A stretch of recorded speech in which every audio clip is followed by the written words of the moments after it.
So, hapon ngayon guys. First visit na solo ko, tapos bukas kami mag-visit ng buong family. So, this is the first station.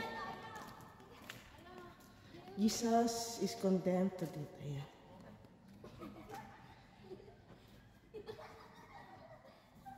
That is the first station.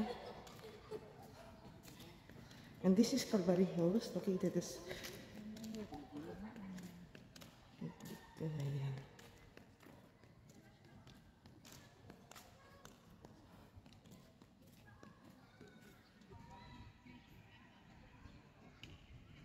So, wala pa masyadong tao guys. Pero mamaya-maya yan, mapupuno. Tapos kanina umaga, ang daming naglakad. Look at the clouds. No littering po dito. So, pinapanatili po ang kalinisan. Ayan. Second station is Jesus received the cross. Ayan. Ito po yung ating 13 stations. Bukas kasama ko yung family ko. So, may dasal po tayo dito yung para sa bawat stations. Ito siya. Literal po siya na Calvary Hills. Ayan dyan.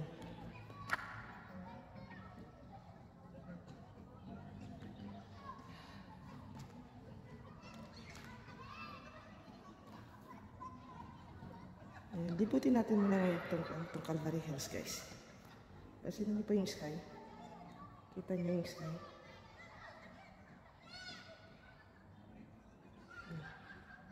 Parang wings po yung banda dun, oh. Look at the sky. Ganda. So, maaga kami bukas. Ayan, first station natin ang second station. And now we're here in the third station, which is Jesus falls for the first time under his cross.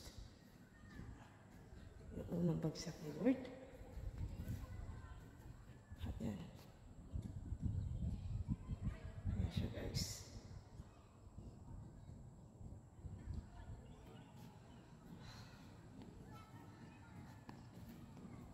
And then, tinayo ulit natin siya. Tinayo po ulit, tinayo. Andiyan na po sila Magdalena. So, ayan. So, literal po ito na Calvary Hills talaga siya. Hills po talaga siya. Ayan. And this is the fourth station. Fourth station is Jesus meets his afflicted mother. Ayan. Ayan si afflicted mother po ni Jesus. Ayan guys.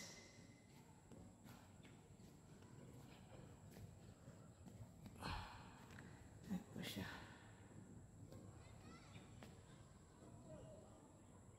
Diba? Ito po yung araw na respeto natin na isa't aside natin muna lahat ng ating mga gawain sa buhay. Kasi tayo magnilay-nilay. Sabi, magnilay-nilay tuwing Semana Santa. 2 araw na naman to. So yung oras pa natin ay para sa kanya lang.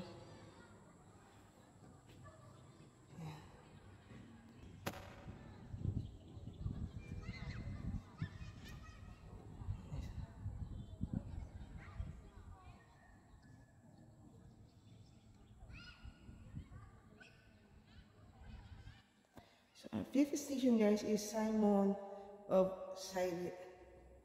Cyrene help Christ carry his cross. Ayan si Simon. Ang alam niya pagod na si Jesus, tinulungan niya muna ito. Presenta mo na po siya muna ang magbuhat ng cross po ni Lord. The sixth station is Veronica wipes the face of Jesus Christ. Ayan. Ito yung sinasabi po natin na may nakakita na sa mukha ni Lord. Kaya naging famous po siya. Alam nila yung mukha ni Lord ay ni Jesus Christ. Ayan si Veronica. Ayan. Lahat pa tayo may kanya-kanya pong buhat na cross sa buhay. Pero lahat po yung nagiging magaan dahil andyan si God. Andyan po ang ating Creator na siyang gabay natin sa bawat araw-araw. So nasa atin na po kung paano natin buhatin ang kanya-kanyang cross po sa ating likuran. Ngayon is lilibutin lang po natin itong buong Calvary Hills.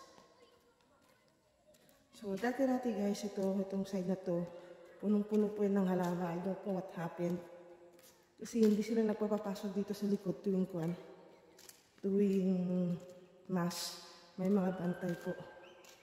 So, I think this is the 7th station and Jesus. Ito yung second na full ni Jesus Christ.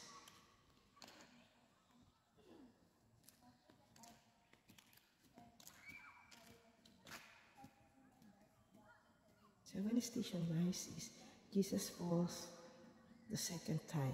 Ayan. So nakikita niyo po yung sunset dun guys. Ang laki guys, ang laki.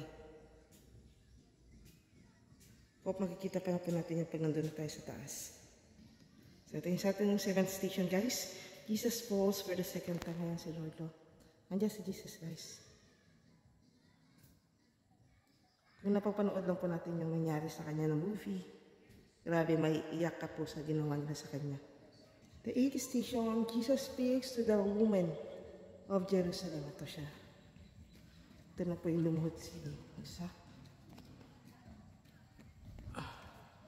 Ayan siya guys. Usap niyo po.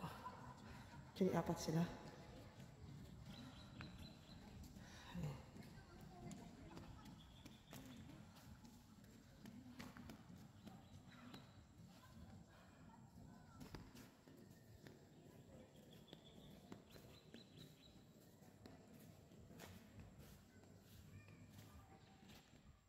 So the 9th station is Jesus falls the 3rd time.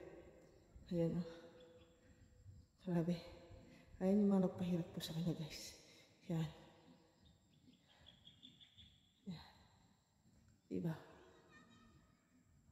Grabe yung pagmamahal sa atin ni God na talagang sinendra pa sa mundo yung kanyang anak para siya yung umako sa kasalanan natin. And then still, and we are practicing nowadays kasi hindi naman po tayo perfectong tao. Lahat tayo nagkakamali.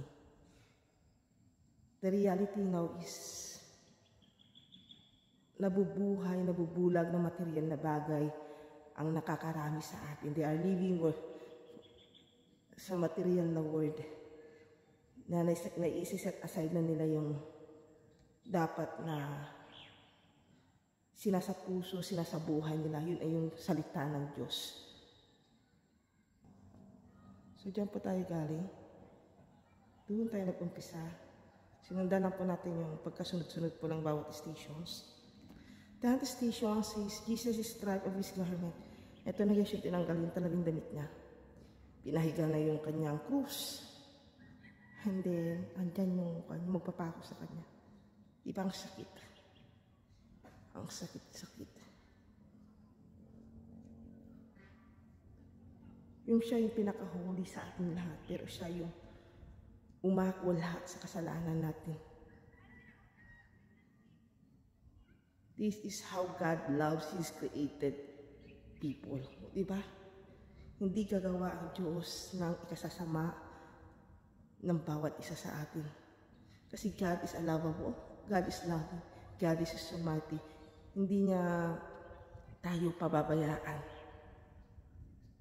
And I hope this Semana Santa, marimilis natin lahat ng sakripisyo ni Jesus Christ para lang masalba tayo sa mundong ito. 11th station, Jesus is nailed to the cross. Ayan siya guys. Yan na po yung pinapako siya ng 3 tao. Ay, ramdam ko ang sakit po, Lord. And thank you.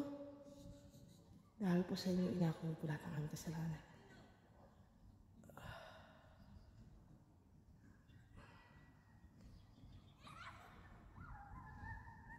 Grabe.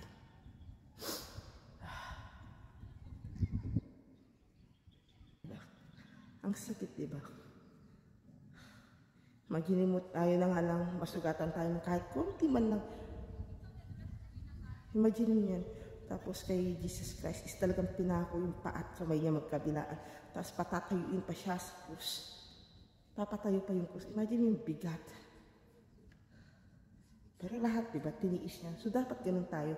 Magpenitensya tayo, magsakripisyo tayo. Habaan natin ang ating pasensya. Ayan. 12th station is Jesus dies on the cross. Ayan, guys. Ito na yun. Ito na yung sinabi niya po yun. I am thirsty. God, in your hands, I put my spirit. O, diba? Yung mga sinabi niya noon. And then biglang umula. Diba? See how powerful God is. And then, look at the clouds. Alam niyo guys, yung nakibagay siya. Nakiayon ang kapaligiran ngayon.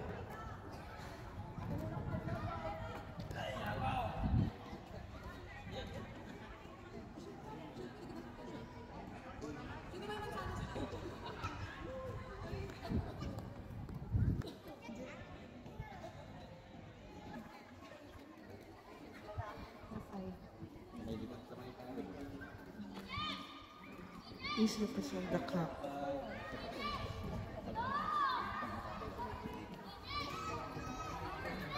So this is the cup. At ito po yung ostya po natin, guys. This is Calvary Hills. And we're going to the last stations where Jesus, yung tomb po ni Jesus. So dito po sa baba yun.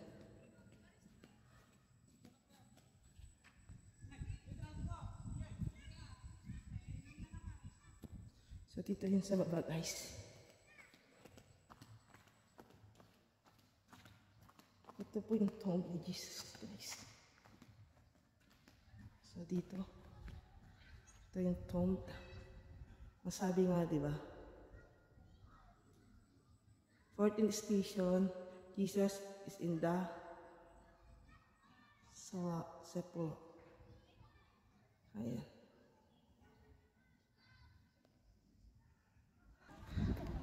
So the 13th station is Jesus is taken down the cross. Ayan siya, guys.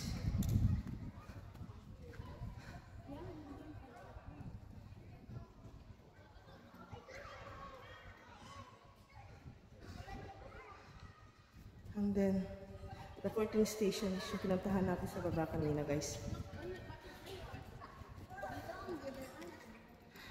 Teach from God. Prepare yourself for His coming. Confess your sins to Him. To our beloved Son and God Jesus Christ, we will come to judge the living and the dead. Prepare yourself for the end of the world. Thanks, God. His love, God loves us all.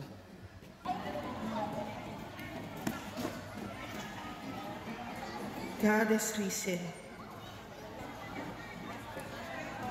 God is risen from the dead. And this is St. James, a parish of Iquig, Cagayan. So this is where I born, municipality of Iquig. At dinadayo po ito tuwing Semana Santa. So madaming tao, guys, madaming tao.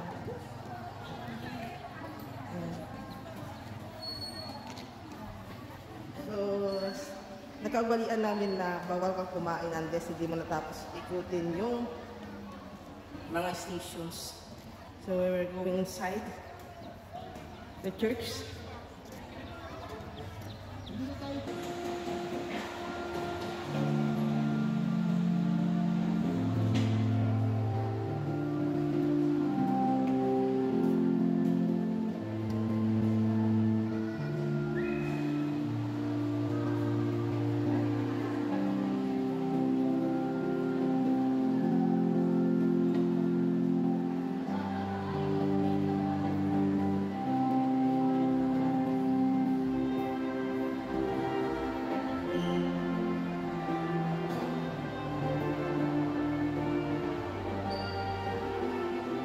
Sa Sabado na gabi, andito kami muli makikisalubong sa muling pagkabuhay ni Jesus Christ, ang anak ni Papa Dear God.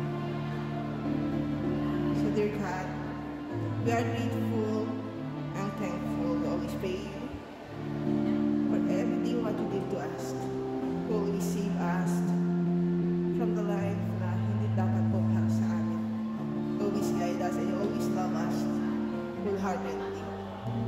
unconditional love for us.